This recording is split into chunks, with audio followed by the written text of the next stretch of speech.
আসসালামু আলাইকুম রাহমাতুল্লাহি ওয়া বারাকাতুহু।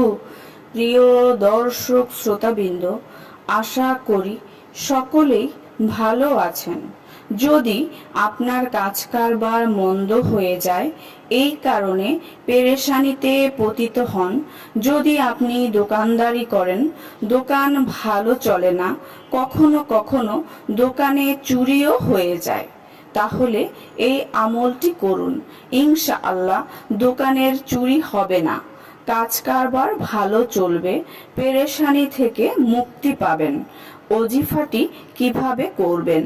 প্রত্যেক দিন দোকান খোলার সময় একটি আমল করবেন এবং 5 ওয়াক্ত নামাজের পরে একটি আমল করবেন। প্রথম আমলটি হলো, যখনই দোকান খুলবেন ঠিক তখনই খোলার পূর্বে 3 বার আয়াতুল কুরসি পড়ুন এবং দোকান বন্ধ করেও 3 বার আয়াতুল কুরসি পড়ুন। প্রত্যেক দিন যদি এভাবে আমলটি করেন, তাহলে ইনশাআল্লাহ এই আমলের বরকতে দোকানে সর্বপ্রকার জাদু টোনা দূর হয়ে যাবে এবং দোকান চুরি থেকে নিরাপদে থাকবে।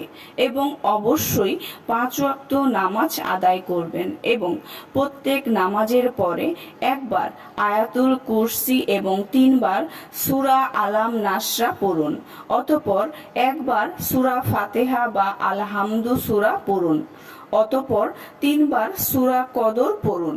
এই আমলের বরকতে ইনশাআল্লাহ কাজ কারবার অনেক চলবে, কাজ কারবারে উন্নতি হবে এবং আমদানি অনেক পরিমাণ বেড়ে যাবে এবং কাজ কারবারে চমক আসবে।